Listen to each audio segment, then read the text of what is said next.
Ketika pandemi COVID-19 mulai merebak di seluruh dunia, umat manusia mengalami pembatasan dalam gerak dan perjumpaan. Banyak pembatalan atau pembatasan perhubungan antar kota, antar provinsi, antar pulau, dan antar negara.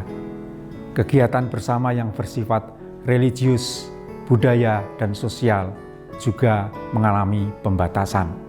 Dengan demikian, perjumpaan manusia sungguh-sungguh mengalami keterbatasan.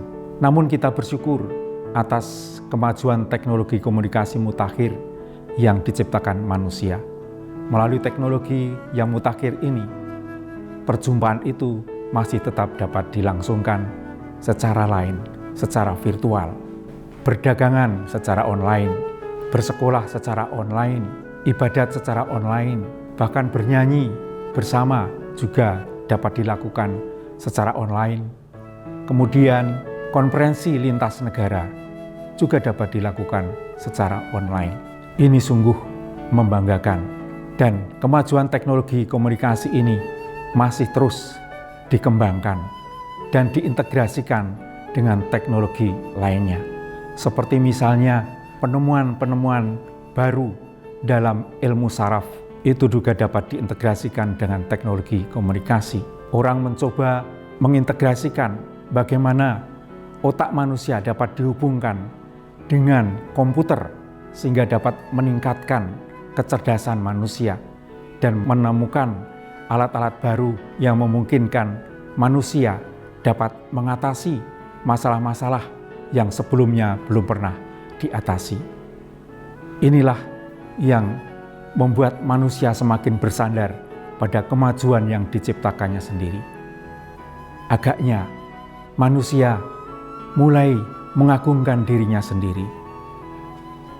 Dan jangan-jangan manusia, umat sekarang ini tidak lagi mengharapkan datangnya Sang Mesias. Benarkah demikian?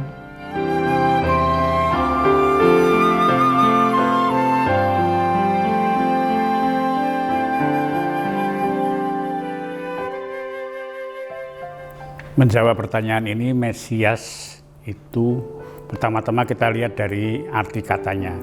Arti katanya diambil dari bahasa Ibrani, Masyiah, dan kita tidak terlalu jauh bahasa kita, Al-Masih, yang artinya yang diurapi. Yang diurapi. Siapa yang mendapatkan sebutan Mesias itu pada perjanjian lama awal? Mereka itu adalah para raja, para bapak bangsa, dan imam agung. Untuk apa mereka mendapatkan sebutan yang diurapi? Yang diurapi di sini berarti mendapatkan wewenang ilahi untuk mengerjakan di dunia rencana-rencana dari Tuhan. Itu tahap pertama. Kemudian secara agak melompat pada Yudaisme akhir menjelang awal tarikh Masehi, jadi abad terakhir sebelum Masehi, terhadap pengertian Mesias ini ditambahkan sebuah nuansa lain, yaitu yang dinantikan, yang diharapkan. Mengapa demikian? Situasinya adalah situasi penjajahan oleh Kekaisaran Romawi pada zaman itu. Maka Mesias dalam arti yang sudah saya sebutkan di atas tadi, sekarang mendapatkan nuansa baru, dia yang diharapkan datang. Dialah yang mendapat kekuasaan rajawi dan mendapatkan isi pengertian yang bisa bermacam-macam, termasuk pengertian politis. Seperti di Indonesia kita kenal Ratu Adil. Mesias yang diharapkan itu adalah Mesias yang membebaskan bangsanya dari penjajahan dan memulihkan tata keadilan pada kehidupan bangsa tersebut. Mesias. Jadi Ratu Adil yang kita kenal di Indonesia itu hanya salah satu isi dari sebutan Mesias. Jadi itulah arti umum dari Mesias. Maka Di dalam Injil, Mesias itu sering disinonimkan dengan sebutan putra Daud, anak Daud, keturunan Daud, Taruk Israel, macam itu. Ini yang menjadi sebutan lain dari Mesias, itu artinya.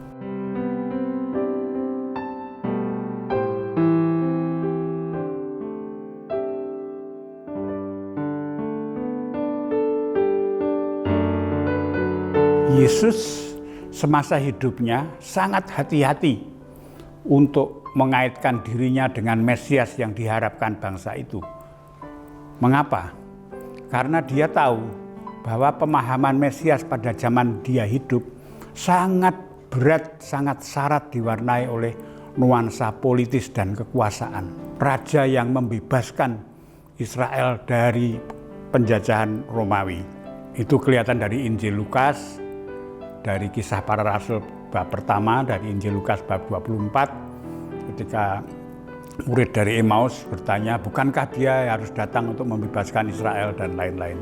Itu nuansa rajawi dari Mesias dalam pemahaman para pendengar Yesus. Tidak jauh dari situ juga maksud dari silsilah Yesus pada Injil Matius pada awalnya itu juga ingin menunjukkan bahwa Yesus putra Daud. Daud adalah raja yang dianggap sebagai semacam Mesias untuk bangsa Israel. Kemudian dalam Injil Lukas juga pada Kidung Zakaria, dia yang akan memulihkan Israel. Nah, Yesus sendiri bagaimana? Yesus seperti saya katakan tadi sangat hati-hati untuk menerapkan sebutan Mesias bagi dirinya.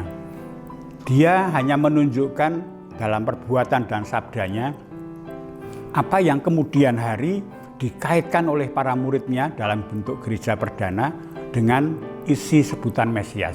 Termasuk di dalam pemahaman Yesus dalam praktek pengajarannya, dia menghubungkan Mesias dengan hamba Yahweh. Dalam Lukas 4 itu dia secara implisit mengutip kidung dari Nabi Yesaya kedua, Deutero Yesaya, hamba Yahweh. Pada Injil Markus ketika di hadapan Kayafas ditanya, dipojokkan, kenapa kamu tidak menjawab dan apakah kamu Mesias? Dan Yesus pada saat itu dengan tegas menjawab, seperti kamu katakan aku adalah Mesias dan putra manusia akan datang dengan awan-awan langit dan kuasa. Itulah satu-satunya, boleh dikatakan satu-satunya kesempatan di mana secara eksplisit tanpa ambiguitas, tanpa kemenduaan arti Yesus menyatakan ya saya Mesias.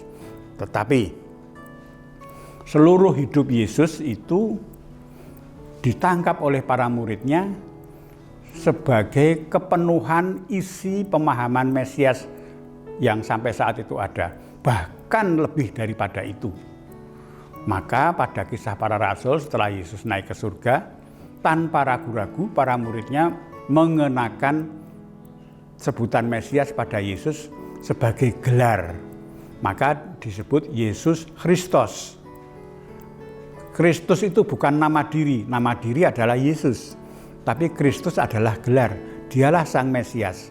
Tetapi bukan hanya dalam arti yang dipahami publik pada umumnya pada saat itu, tetapi di dalam kepadatan makna yang dirasakan sendiri oleh para muridnya dengan hidup, wafat, dan kebangkitannya. Maka tanpa ragu-ragu gereja perdana menyebutnya Mesias.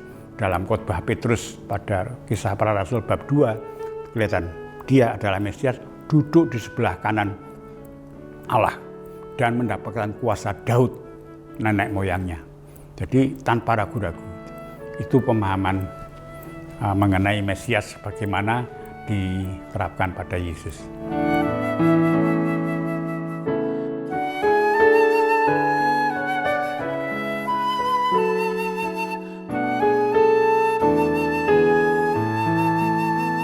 Masa Advent adalah rentang waktu 4 minggu sebelum perayaan Natal.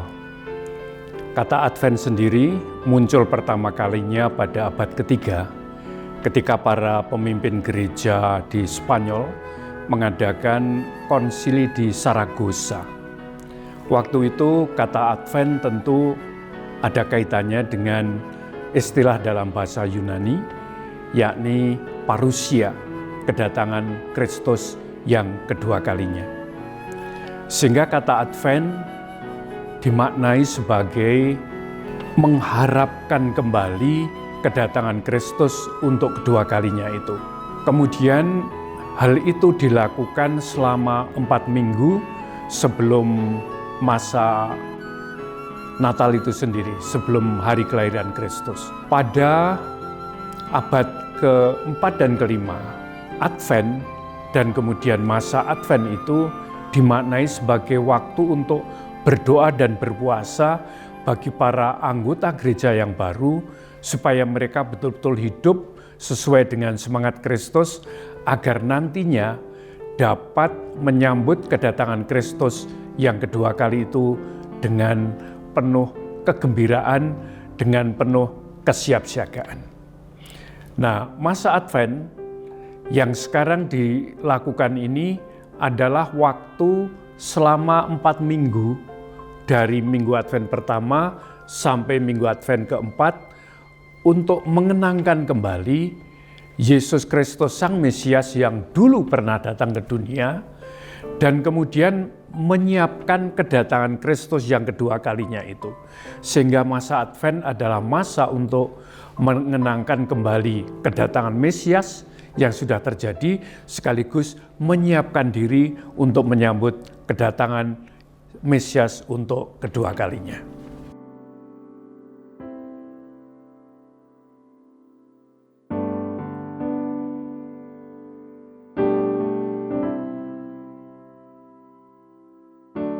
Lingkaran lilin corona pertama kalinya dimunculkan oleh seorang pendeta gereja Lutheran yang bekerja di antara anak-anak dan karyawan gereja itu di sebuah desa kecil dekat pelabuhan kota Hamburg di Jerman. Nah, tentu pada tahun 1839 suasana di tempat itu sangat sepi, apalagi ini musim dingin yang sudah semakin menggigit dinginnya. Nah, untuk membantu anak-anak dan para karyawan gereja itu memiliki kegembiraan, pendeta ini mencopot salah satu roda dari gerobaknya, lalu di sekeliling atau mengikuti lingkaran roda itu diberi 20 lilin merah semuanya. Dan kemudian di tengah ditanam lilin-lilin yang lebih besar, 4 merah dan 1 putih. Nah, setiap hari mereka menyalakan lilin itu sambil berdoa supaya Kristus datang kembali dalam hidup mereka. Nah, mengapa merah? Karena ingin mengungkapkan kegembiraan atas Sang Mesias yang telah datang, sekaligus mengungkapkan kegembiraan bahwa Mesias yang telah datang itu nanti akan datang kembali. Nah, mengapa ada lilin putih di tengah sana? Karena pada malam Natal itu dirayakan kelahiran Yesus, Mesias Sang Cahaya Dunia, sehingga di tengah kegelapan itu muncul terang yang memberikan cahaya yang menggembirakan. Sekaligus lilin putih itu untuk menggambarkan Allah yang kudus itu hadir di tengah-tengah mereka, dan kekudusan Allah dipahami sebagai Allah yang dekat, Allah yang mau menemani perjalanan hidup manusia itu sendiri. Apa yang terjadi di Hamburg pada 1839 itu kemudian menyebar ke seluruh Jerman dan negara-negara Kristen di Eropa itu. Yang menarik, pada tahun 1920 Gereja Katolik mengadopsi tradisi itu. Barangkali karena trauma Perang Dunia Pertama, sehingga mereka sadar bahwa mengapa antara lain agama-agama yang katanya percaya pada Yesus yang sama justru saling bermusuhan. Orang mulai berpikir agama mestinya itu menyatukan, bukan memecah belah. Agama itu mestinya mendamaikan, bukan memporak-porandakan. Nah, pada tahun 1920, seperti saya katakan, Gereja Katolik di Jerman mengadopsi kebiasaan itu, kemudian membawanya ke Amerika Utara pada tahun 1930 30.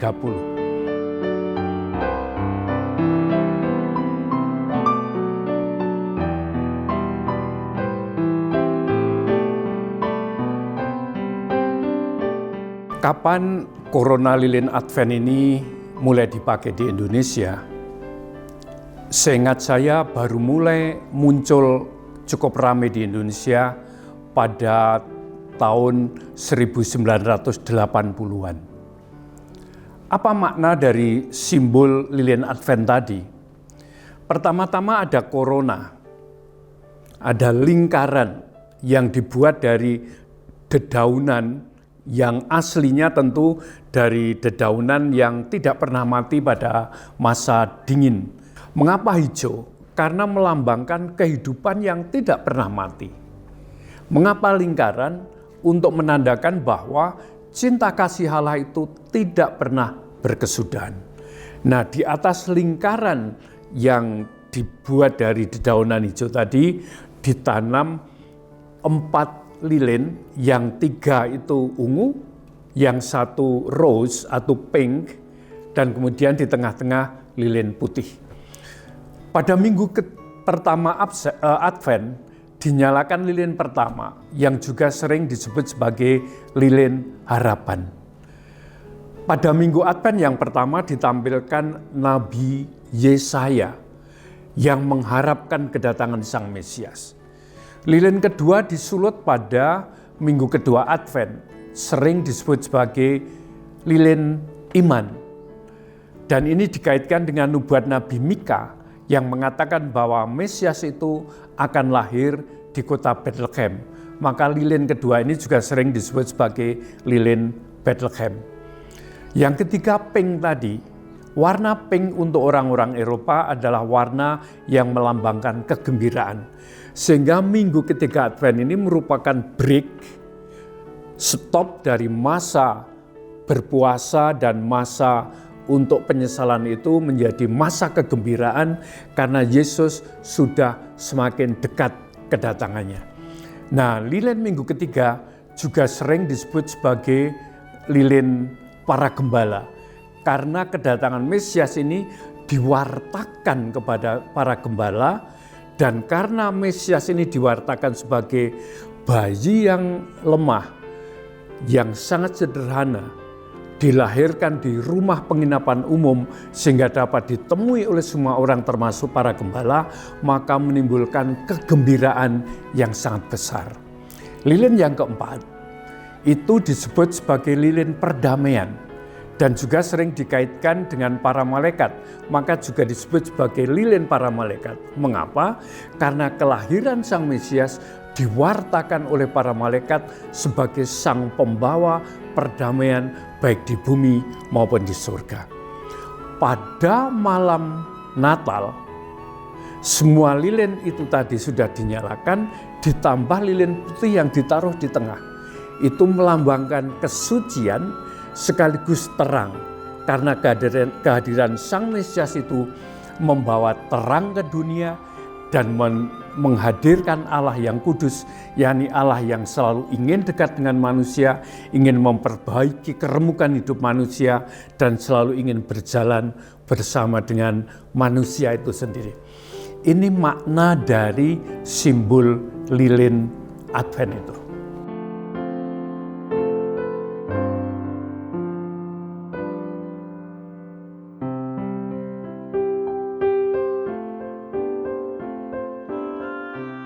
Saya kira beberapa hal yang perlu kita lakukan, tapi selalu perlu diletakkan dalam konteks Mesias yang sudah datang dan Mesias yang akan datang kembali pada akhir zaman. Oleh karenanya gereja perlu betul-betul mengingat kembali tugas utama yang diberikan oleh Kristus sebelum Kristus itu naik ke surga. Yakni bahwa gereja perlu mewartakan kabar gembira datangnya kerajaan Allah itu. Nah, kerajaan Allah berarti Allah yang ingin merajai umat manusia. Dan bila Allah merajai umat manusia, maka hidup manusia itu akan berubah. Dan masyarakat juga akan berubah. Semuanya ini perlu menjadi sikap gereja. Bagaimana gereja kemudian membuat program-programnya untuk merawat orang-orang yang dalam masyarakat sekarang cenderung dibuang, tapi juga gereja perlu membuat program-program pemberdayaan supaya orang-orang tidak hanya anggota gereja, tapi juga masyarakat di sekitar betul-betul memiliki kualitas hidup yang semakin manusiawi, yang dapat membawa mereka kebahagiaan baik di dunia ini maupun di surga nanti. Banyak contoh konkret yang bisa kita lakukan, misalnya bagaimana daripada menghabiskan uang untuk semata-mata membangun gedung-gedung, uang gereja itu dipakai untuk membantu anak-anak yang tidak bisa sekolah, atau untuk memberikan training-training kepada orang-orang muda yang drop out supaya mereka bisa memperoleh pekerjaan, dan seterusnya dan sebagainya.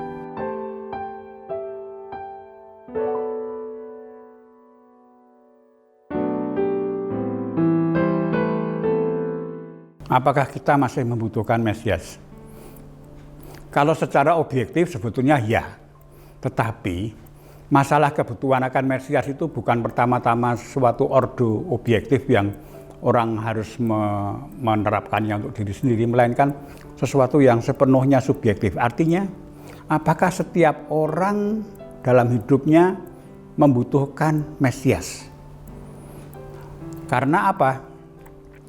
Bahwasanya kita secara objektif membutuhkan Mesias dalam artian penuh seperti yang saya uraikan tadi, itu hanya bisa diberitahukan oleh wahyu, tidak bisa kita simpulkan sebagai hasil dari analisis situasi manusiawi kita di dunia sekarang. Kalau kita di dunia sekarang itu bisa paling-paling menyimpulkan, ya kita butuh ratu adil, artinya pemimpin yang bisa memerintah secara adil, bisa mensejahterakan umatnya, rakyatnya, kemudian yang bisa membebaskan dari setiap belenggu penjajahan. Dalam arti itu kita bisa mengatakan kita butuh Mesias, tetapi bukan dalam arti penuh yang tadi saya katakan. Itulah mudah dikatakan bahwa kita membutuhkan Mesias. Bahwasanya kita membutuhkan Mesias sebagaimana dipercaya oleh gereja perdana, itu hanya bisa kita tahu dari wahyu, dari Tuhan sendiri. Melihat apa yang terjadi pada peristiwa Yesus, hidup, wafat, hidup, sabda, wafat, dan kebangkitannya. Nah, dari situlah kita bisa melihat, oh ternyata manusia itu membutuhkan, sadar atau tidak sadar, membutuhkan Mesias yang seperti itu, dalam artian yang penuh itu. Meskipun hal ini tidak selalu disadari oleh kita manusia. Jadi, itulah yang Mesias yang dijanjikan Allah. Dalam arti apa? Mesias yang sejati dalam artian yang penuh itu memberikan hidup baru kepada manusia. Bukan hanya kesejahteraan, bukan hanya keadilan, bukan hanya kesamaan, bukan hanya pembebasan politik, bukan hanya pembebasan ekonomi, tetapi hidup yang baru. Rasa damai dengan Allah. Rasa damai dengan Allah. Rasa bebas dari rasa berdosa kepada Allah, dari dosa kepada Allah. Nah, ini tidak bisa kita usahakan sendiri. Dalam arti ini kita sangat butuh Mesias, meskipun tidak semua orang menyadarinya. Apakah kita masih butuh Mesias? Saya tidak berani mewakili orang-orang lain. Tapi dari pengalaman saya sendiri, benarkah semua kemampuan manusia dengan semua teknologinya itu mampu memecahkan persoalan-persoalan dasar kemanusiaan? Ketika saya membuat kesalahan besar dan bahkan dosa, ternyata tidak mudah bagi orang-orang yang bahkan dekat dengan saya untuk menerima saya, mengampuni saya dengan tulus. Ketika saya terpuruk, ternyata tidak mudah untuk menemukan orang yang mau bersama dengan saya, mau berdiri bersama saya, dan kemudian berjalan kembali. Ketika kecenderungan ekonomi sekarang yang menganut ekonomi neoliberal, yang menurut istilah Paus Fransiskus cenderung membuang orang-orang yang dianggap tidak bermanfaat, orang-orang miskin, orang-orang tua, orang-orang yang memiliki disabilitas. Siapa yang akan mengukup itu semua? Ketika orang justru dengan agama mereka masing-masing tidak mau hidup bersama dan berdampingan memperjuangkan kesejahteraan umum, apakah manusia dengan semua kemampuannya itu dapat memecahkan itu? Ketika kerumukan hidup manusia ternyata tidak bisa dipecahkan oleh semua teknologi itu, siapa yang akan membantu manusia untuk memperbaikinya? Dalam iman Kristiani yang diwartakan melalui Injil, dialah Sang Mesias itu. Yesus Kristus yang seluruh hidupnya diperuntukkan untuk memperkenalkan kehadiran Allah, Allah yang dekat dengan manusia, Allah yang peduli dengan susah payah kehidupan manusia, Allah yang mengampuni manusia, Allah yang merangkul keremukan manusia supaya bersama dengan Allah manusia bisa bangun kembali, membangun hidupnya yang baru. Dalam arti itu, saya dan mungkin banyak orang lain sungguh masih membutuhkan Mesias untuk zaman ini.